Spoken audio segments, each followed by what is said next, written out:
What is up, YouTube? Welcome back to Wrenching Wrecked. It's cold. We got a whopping like negative 15, negative 18 degrees, I think, right now. Negative 12, somewhere in between there. We're well past the zero mark, so it is cold. However, garage heater's doing wonders somehow. And we're 68 degrees. Still chilly though. For 68 degrees in my house, this is comfortable out here. You got a lot of draft, busted door and whatnot. Either way, this bike's still here. Haven't done anything with it because it's been sub-zero degrees. The Volvo wagon has been a champion the last couple days. Fired right up. Very slow to crank, but fires up, and very slow to release clutch pedal. Just finished up Dottie's wheels. 7 years. 7 years we've been dating. 4 years we've had that car. She's wanted to do the wheels for basically since we brought that car home. So that's finally done, out of the way. They came out fantastic. Now it's time to dip into Dottie's next car. Well, not car, but next vehicle. So my original thought on this, yes, the paint is in very good shape. If you saw the last video, I kind of went over what we're gonna do on this. The paint's in good shape, but it's not mint by any means. The forks are too far gone to salvage. Even like this is past the point of steel wool and cleaning that up. That's rust. I like the original stuff, but it's also a pedal start moped that I don't really care all that much about. I just want something that's fast, fun, reliable. And in my experience, a Polini kit, a 70cc Polini kit, makes a lot of sense in order to do that. So fast 70cc piston that's about yay big, 47 millimeters, 46, 47 millimeter piston. If that goes 50 miles an hour and I'm doing 75, I mean, yes, you can rev them out and go a little bit quicker, but realistically, 50 miles an hour on a little bike like this is crazy in the grander scheme of look at my shovel head, look at my iron heads, whatever else it may be. I've had both of these over 100. They'll take it. I don't know how long. I never leave them that way, but riding with buddies on new bikes, when they open them up on the highway, I'm not gonna hang in back and then catch up with them later. Especially that chopper gets up and goes. But these are 1340, well, 74 inch and an 80 inch motor, right? So displacement wise, ridiculously larger. Okay, we're talking pistons this big versus pistons, everything's boxed up. I finally brought those boxes home. Everything's backed up. There for the iron head chopper at my buddy's shop, and then here's all the Stroh 6 stuff. So this piston's 4 times the size, minimum 4 times the size of this. If I can hit 50 miles an hour on this, to me that's an impressive feat just in and of itself. Now, I know it's a moped, I know I'm not doing any long haul traveling or anything on this. Dottie wants to, she's been running the office at the shop and saving me from all of the stuff that I don't like doing. She wants to deck this thing out, bling it out, make it ridiculous, sparkles, glitter, everything, over the top. That's what we're gonna do. Happy wife, happy life, right? So we're gonna dig into this today. It's gonna be kind of a mix match of tearing into it and some time-lapse stuff. I'm not gonna go too crazy. I'm gonna set you guys up in the corner, probably where this motor is, shift that over. And we're just gonna blast this thing apart because everything metal, and it's cool because there's a lot of plastic trim. We got a couple pieces, I think I showed them in the last video, but chain guard, metal. The other side, the matching cover is metal. This is metal, tank is metal, frame is metal. Oil tank, this big ugly monstrosity, is gonna go away completely.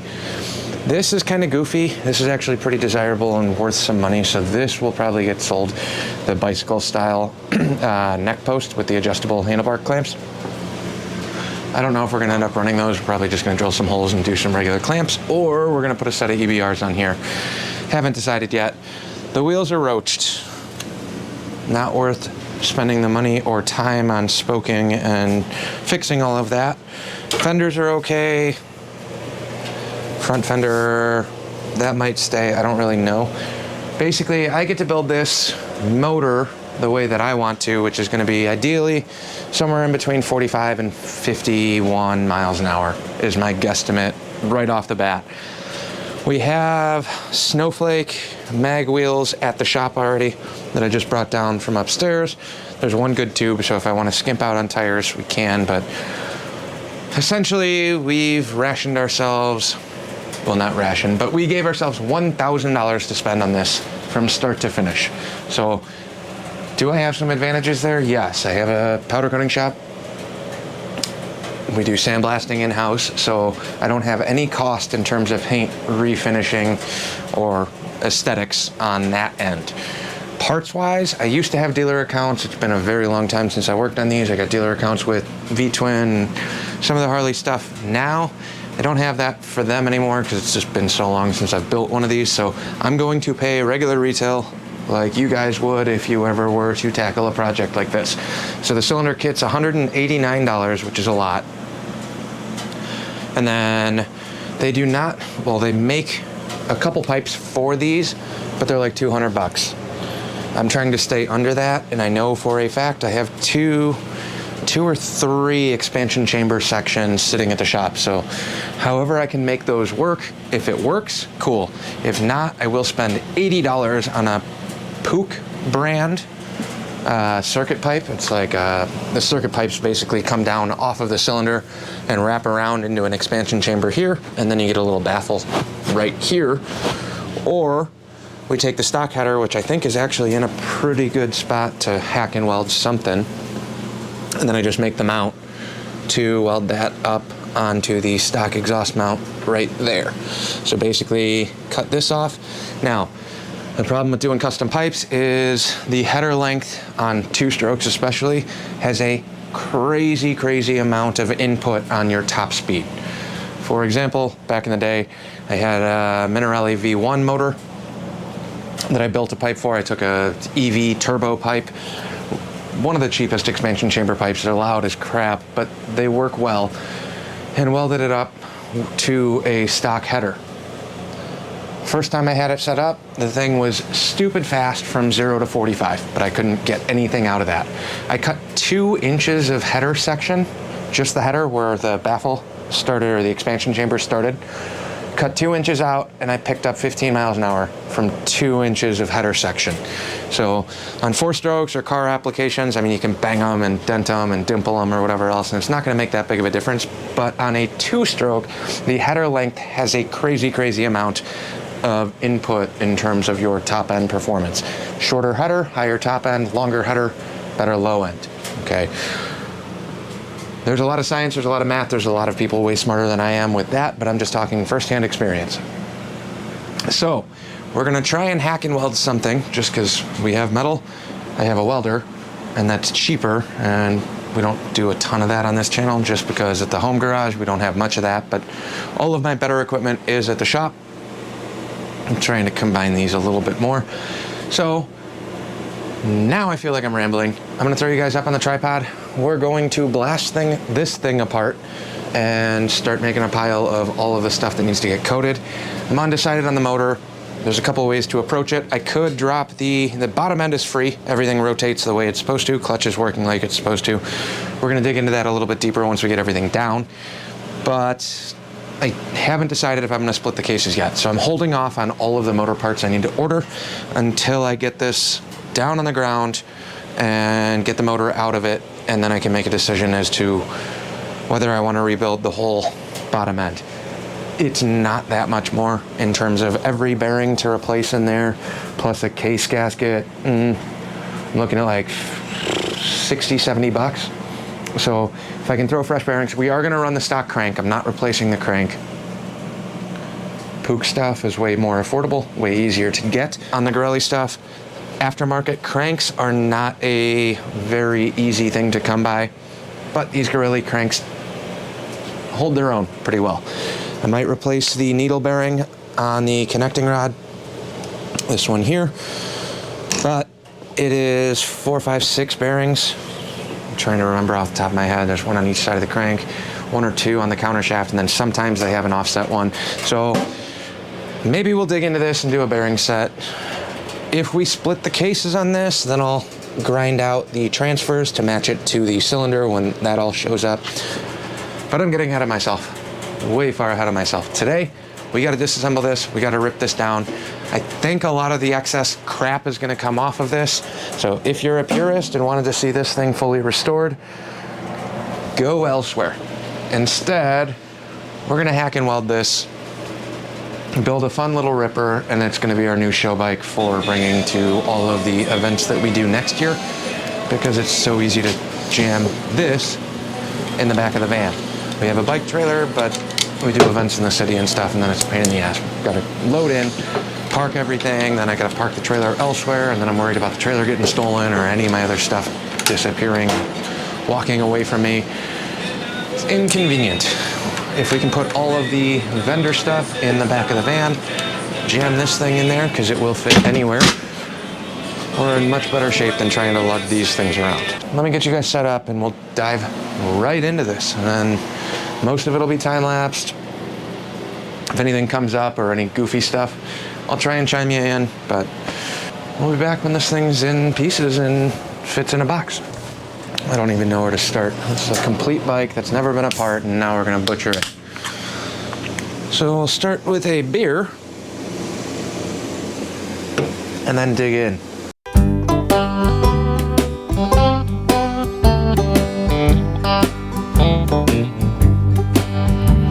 I signed my name on a dotted line, and it was good, good, good. The cows got milked at supper time, and it was good, good, good. The moon twinkled high in the southern sky, and it was good, good, good. Now the honeymoon's over, it just up and died, but it was good, good, good. All the good times and the bad, the best times I ever had. The choice between happy and sad, all the good times and the bad, bad, bad. Morning dust cooed on the power lines, and it was good, good, good. I was chewing on a straw, just passing my time, and it was good, good, good. She was way past good, she was really fine, and it was good, good, good. But she lost the grip on the hands of time, but it was good, good, good. All the good times and the bad, the best times I ever had. The choice between happy and sad, all the good times and the bad, bad, bad. Caught up in the moment we tied the knot, it was good, good, good. Well, she stuck like a donut in the bottom of my gut, and it was good, good, good. Half a dozen years it was heavenly bliss, and it was good, good, good. But I passed on her tears and a pausing kiss, and it was good, good, good. All the good times and the bad, the best times I ever had. The choice between happy and sad, all the good times and the bad, bad, bad.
pause spot, I've been jamming away, listening to music, having a good time, just ripping things apart. And then I decided, why not go through this a little bit? So if you're here for Harley stuff, I apologize.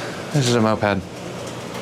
Anyways, we got the swing arm taken off, we got the rear wheel off. The shocks up here, there's no bolts. I'm assuming this is some sort of press pin design. Haven't tried pounding on that yet, but somehow that's gotta come out of there. Got a rubber little grommet here. Oh, there. Nope, nut and bolt covered in rubber. See, I'm learning as I go. I've done this before, but it was like 8 years ago, so I don't necessarily remember all of the fine details. And I'm also pushing out all the rubber pins and bushings like this. My biggest complaint for customers that drop stuff off is a lot of the times the people that come out to get something coated or tear anything down. It's awesome. I love that you finally decided to tear something apart. When you drop something off with all the bolts in place where they're going to make sense for you, I can't coat them that way. I mean, I can, but that would not be beneficial for anybody. So a lot of people will drop stuff off where all the bolts are in, and then they end up with a bag of parts back from me. I can't itemize all of them. I don't charge enough to go through and do that for you. So take all of these things out, bag them yourself, put a label on a Ziploc baggie, drop them in the bag, and send them on their merry way without all the hardware in. If you're getting anything powder coated, your local powder coater will support that. Just make sure you tell them that, well, they should know to mask all the threads and things like that. If they don't, look elsewhere. So nut and bolt here on the shocks, that'll pull off the rest of the rear section. We're pretty much ready to drop the motor off now as well. And what do we got? We got a bolt here and then all the electrical. We're gonna chopper wire this thing. I have all the stuff to make this original and go back to the switches, but I don't really care. It's a two-stroke, it's a magneto setup, so you got your magnets underneath here. There's no battery of any kind on this assembly.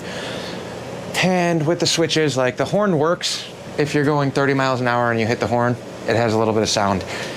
But this is a 12 or a 6 volt, I don't even remember off the top of my head. A lot of these were 6, some were 12, sometimes it's stamped on there. But that's irrelevant. Your lights barely work on these as is. If you have them on switches, high-low, doesn't really matter. They're not gonna light up the road that well. The horn, typically at idle, when it's running, you'll get like a meh.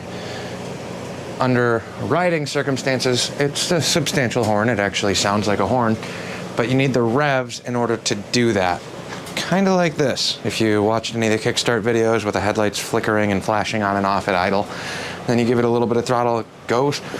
These work pretty much the same way. So the rear end is done. We're gonna keep blasting this apart. Reflectors and things are not going back on. Honestly, horn's probably not going back on. We're gonna do a stripped down, really clean little hack job of a bike, I think. So let's walk through the rest of this in normal motion. Maybe this is useful for somebody else. So that's what we're gonna do. So I disconnected the entire electrical harness on the stator.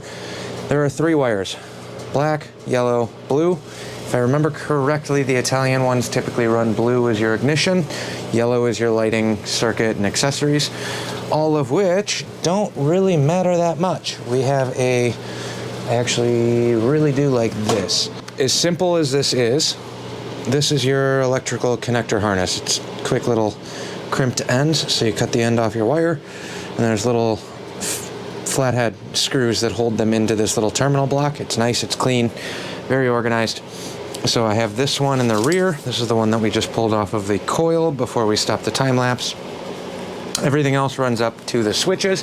So you're gonna have your hot lead to the switch here, the yellow lead right there, and that's your highs and lows. So you get your 12 volt or 6 volt I don't know, I wish I did. 6 or 12 volt in, and then the switch basically sends signal to the rest of them, and that loops in the headlight and comes back up to this side. So if we disconnect, I could take the block off, but I don't need to.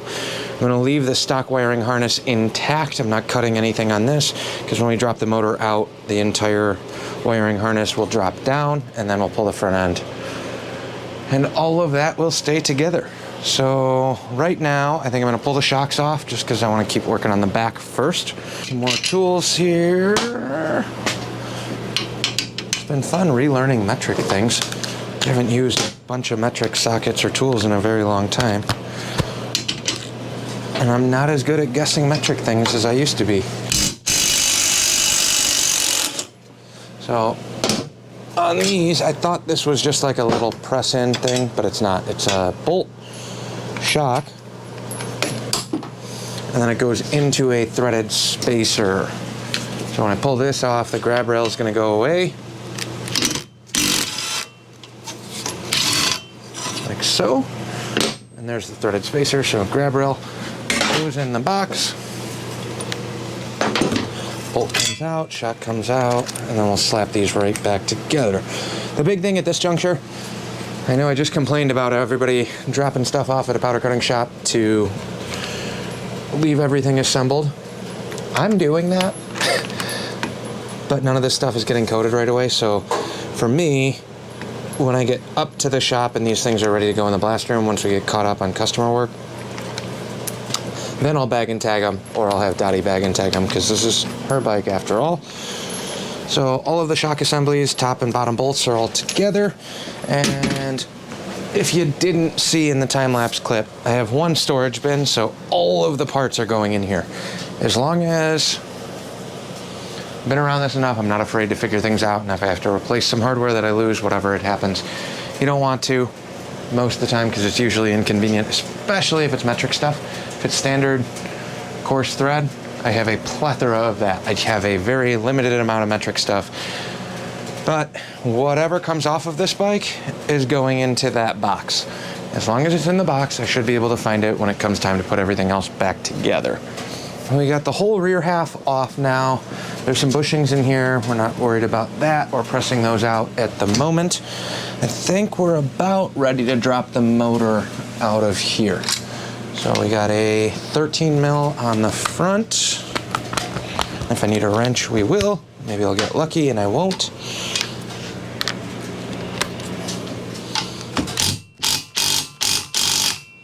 We did not get lucky. So I'll grab a 13 here. This is really the only part that I care about this whole build. I'm all for doing fun things and making it exciting and fresh.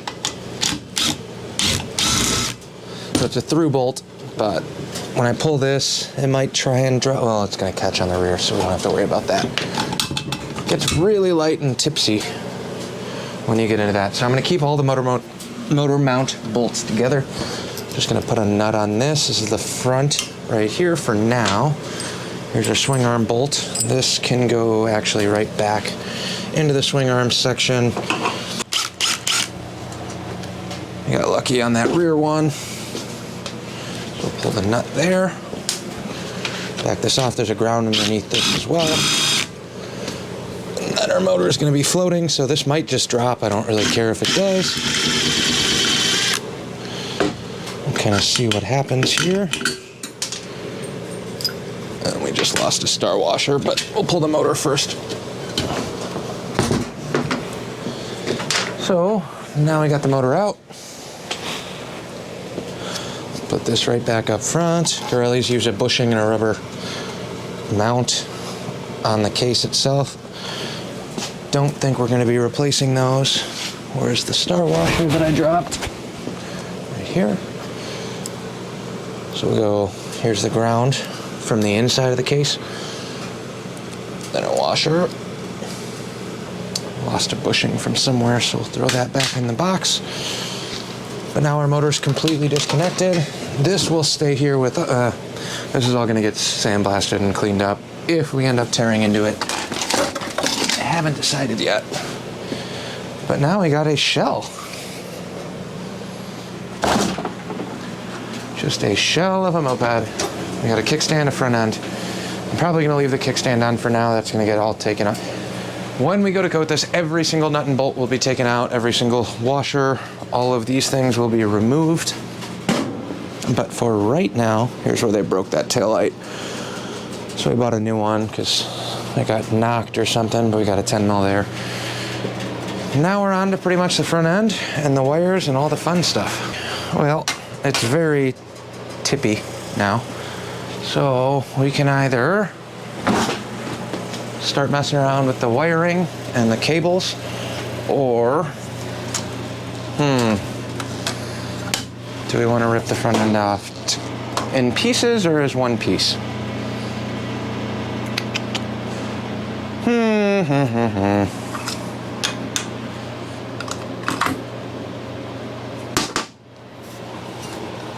Let's see what happens. We'll start with the stem nut.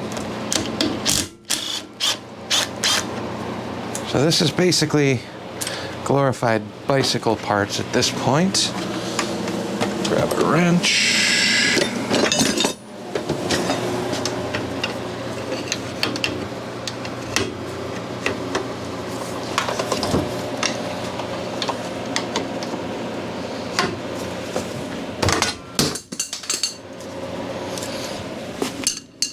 We're dropping things like crazy.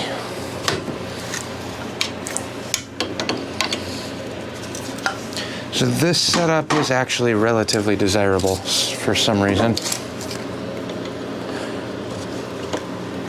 Just old factory stuff. They had a couple different designs in terms of how these mount. I want to pull all this carb stuff off. I feel like less dangling things would probably benefit me a little bit here. So let's pull the carb. We're just gonna pull the cap right off of this. Maybe I'll move that exhaust to the backside so I don't keep walking into it. You got 2 bolts. It's a Delorto SHA 1412. So 2 bolts on the cap. We'll loosen these and then pop the lid and the slide out. It's gonna be either a plastic or a metal slide. It's basically a flat slide that sits in front of the carb here.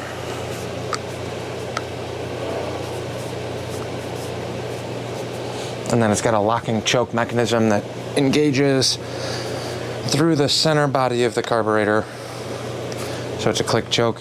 Click it down, it engages. When you go wide open, the slide pulls up and that goes away.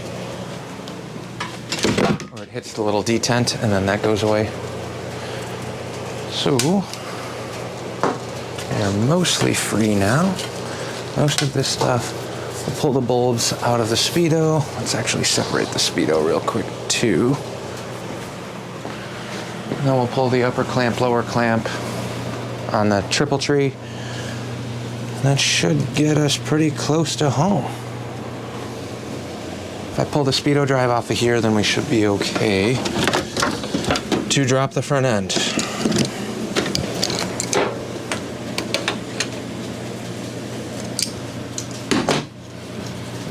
So mechanical speedo, a square drive like that. Keep this together. And then, what else do we have left here? A million cables, a million controls.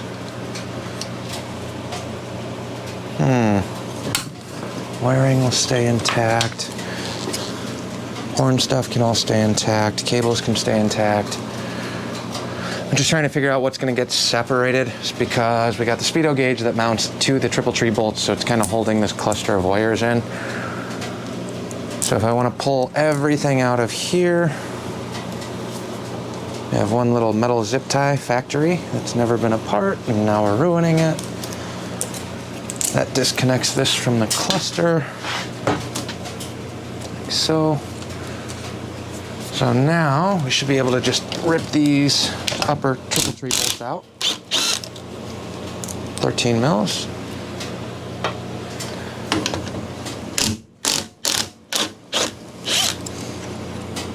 Like I said, it's a 2-piece setup. So we got the bolts that go in on top of the triple tree.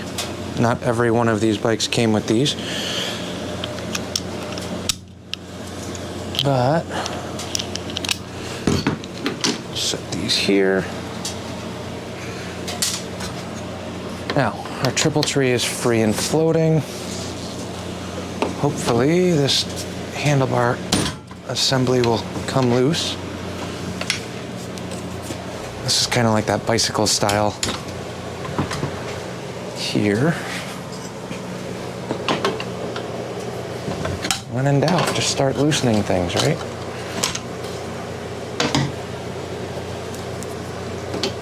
This is probably loose ball bearings, so we're gonna lose a bunch of them.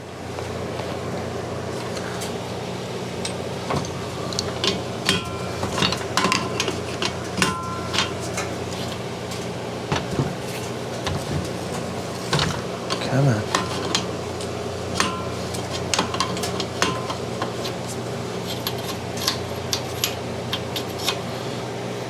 Okay, so front end setup, pretty straightforward. We got our upper lock bolt that goes on the top of the stem, and then the handlebars are very bicycle style. So you got your bolt here, I'm assuming just like a regular bicycle, early bicycle, whatever. This is threaded into a tapered slide. So as you tighten this, it pulls up on an angle and wedges out in between the lower stem. So we now get to break this free without dropping it. So it is semi-free spinning. Let's see if I got some lube here.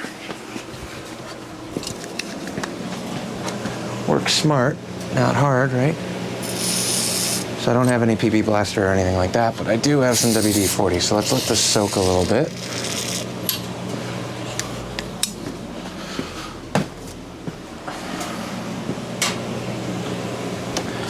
Now, we are getting very loosey-goosey. The upper triple tree will come off because we have the lower nut on the neck bearings. So this is mounted on top of a bearing race, so all the balls are in here, all the balls are in here. We should, in theory, be able to wiggle this and try and get this front end out. So I think what I'm gonna do is pull this back a little bit, and we're gonna try and wrestle this lock to lock.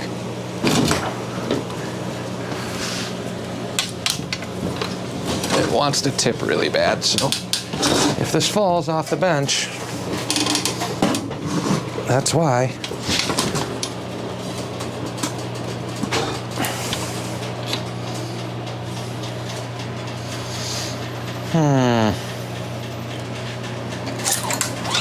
Start pulling some of this stuff up and free.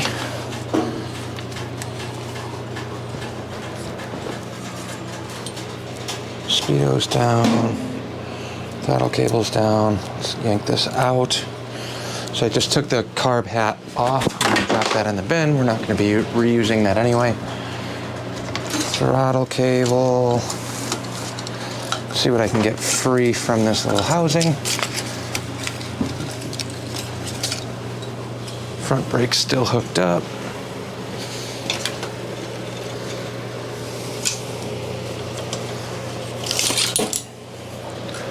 Bars. What do we got here? Some wires. I really like to keep the wiring all intact. And this is not gonna fit. Okay, let me do the brake first. So we got a 10 mil on the brake.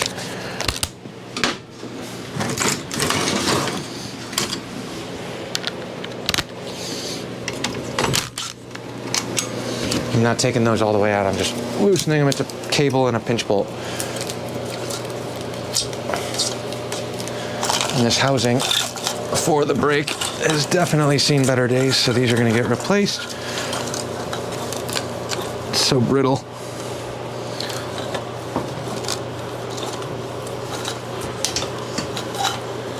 Carb cable, brake cable. I think that's pretty much everything minus the wires, right?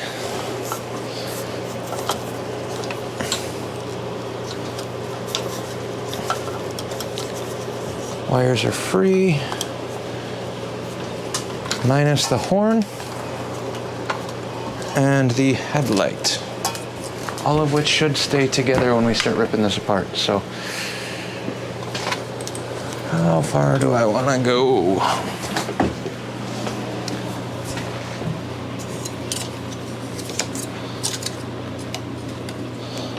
The horn wires will come loose. There's one. There's another. So now our horn wires are free. Everything else we have right now goes into the headlight. So let's disconnect all of this, pull it through, and then we'll just pull the headlight off, and then I can wrestle the front out a little bit easier. So headlight and reflectors are next. Well, headlight and maybe one reflector since we're dropping things. Put these bolts right back in. With the reflectors, do not think these are going back on, but just in case, maybe somebody has one that needs to be restored and they want original reflectors. The first thing that anybody rips off their custom build ever.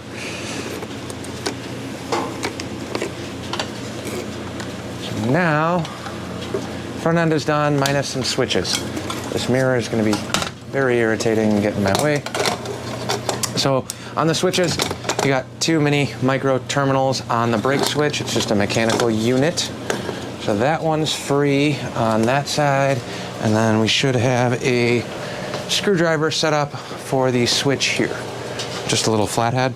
So it's basically a glorified bicycle. We have a switch, but it's mounted to the handlebars with a little pinch clamp. So if we loosen this nut up a little bit, then we can reach in and separate it from the switch top, like that. The cap will come right off, go right back in the bin.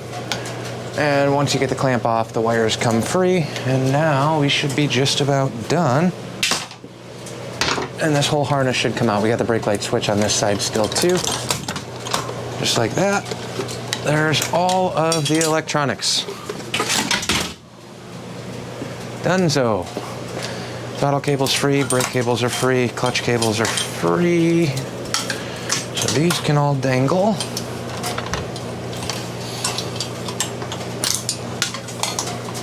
And then, honestly, I think I'm gonna pull I need an Allen key, but we're going to pull the controls and slide these off the bars just because they're in my way.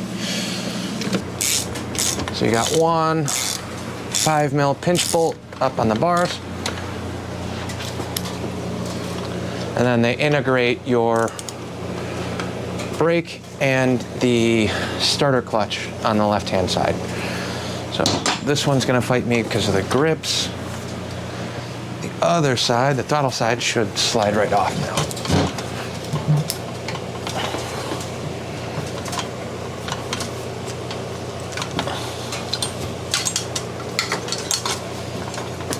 Wants to. It's just a little stuck. There we go. So there's our controls. Back in the bin. And this side we're gonna have to get this grip off. We're just gonna cut it because that's not getting reused either.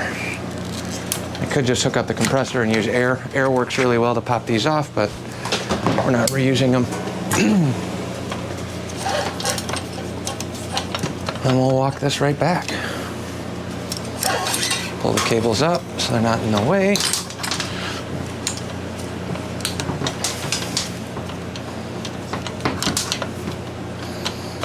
It's kind of a goofy design on here, especially when you're trying to take it off. So I'll show you how this works. Lost a microphone, mic down. You have your clutch cable on the bottom, brake lever up top. So it's kind of this weird Y piece. That's why.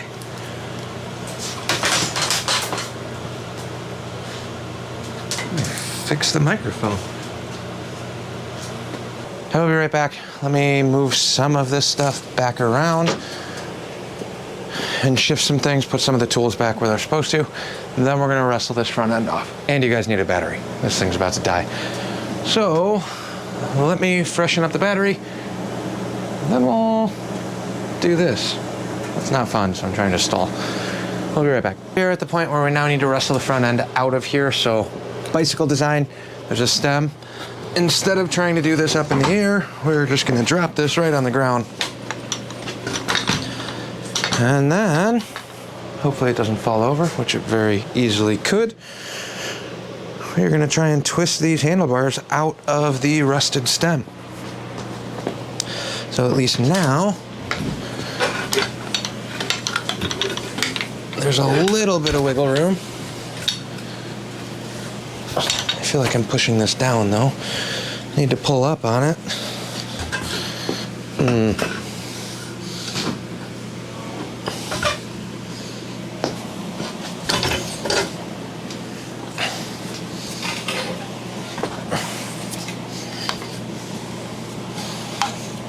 I don't know the best way to do this,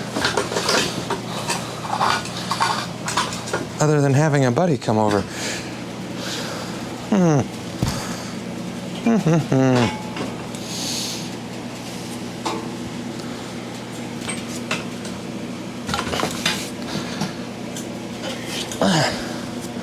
So everything's free.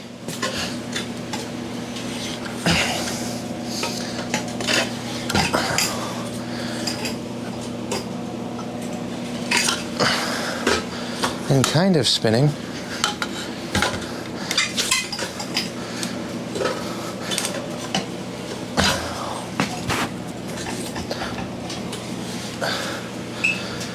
Interesting. Maybe a hammer? Do you want to start beating on things? I don't know if that's going to help me that much. I feel like it's going to be more of one of those twisted off scenarios. Stupid mirror.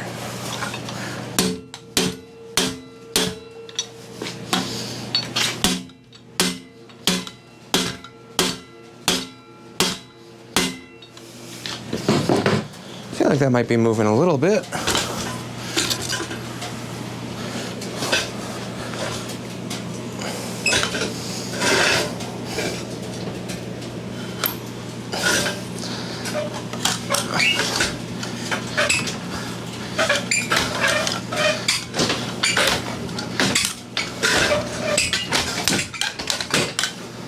Maybe I should just take this mirror off before I break it, huh? It's one bolt that's already hand tight. Oh, well.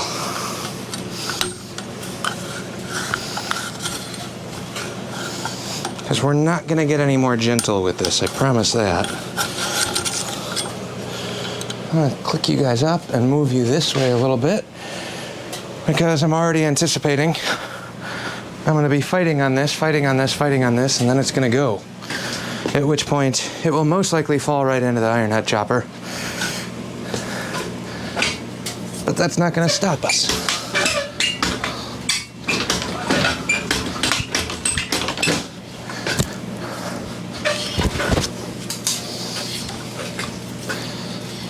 All right, there we go. Just took a little bit of coercion. A little bit of love. So now, I think I'm confident enough. This is a perfect opportunity actually to use that 4-clock key that I've never actually had on any of the mopeds I've owned, because a 4-clock key would stop this from doing the whole big flip-flop back and forth that we've been doing.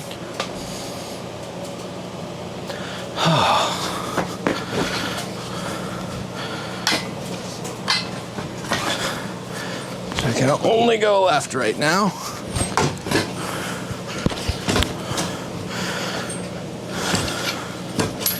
So if you're familiar with early bicycle designs, this makes perfect sense to you.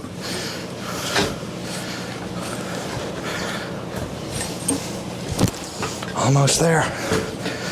Oh, I see the notch in the steering stem.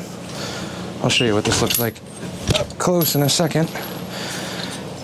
Yeah, there we go. fix bicycle bars.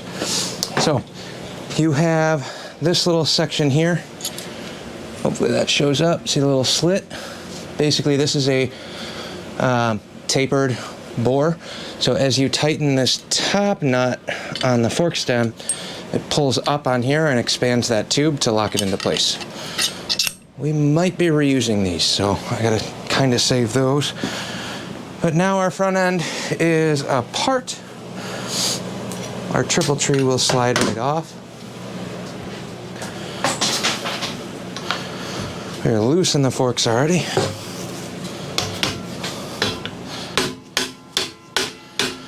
Now, that lower nut that I was talking about is going to hold that bottom end together, so don't go pounding on that on all of them because they're not all set up like this. Sometimes the adjuster nut's on the top of the tree. That's not the case in this.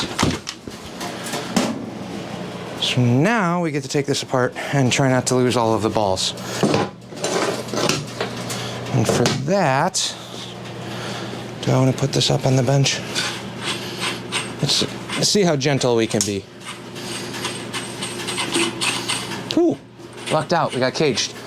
Caged bearings. That's a godsend and going to save me some money. So, cage bearings, all the little balls are floating in a mini cage there. So now that's free. That means we can drop this front end without having to worry about it. Very dry. Not a lot of grease on there, but nice little cage bearing set. So we'll leave those together. Put the uppers back on. Leave that together too. And then when I go to put this together, I just need to remember that there was a fork bearing adjustment nut below the triple tree. Front wheel technically can come off of here because we're not going to reuse that, but for right now, this can all stay together. Then, that's it. Our Garelli is completely torn down. Yes, there's some races in here I need to pound out, some bolts I need to take out, but those can happen at the shop when I figure out what we're doing in terms of powder, because I don't have the colors that she wants for this yet, so I gotta order those. We're waiting on parts for the motor. But that's progress. So, jam this over here. And this is the perfect way to completely ruin a perfectly good bike. Take it all apart, throw parts everywhere. Ooh, I do want to put that triple tree back on. I can't even do that because that bolts into it. Back in the bin, 2 fancy bolts. So, minus the motor, because we need to figure out what we want to do with this.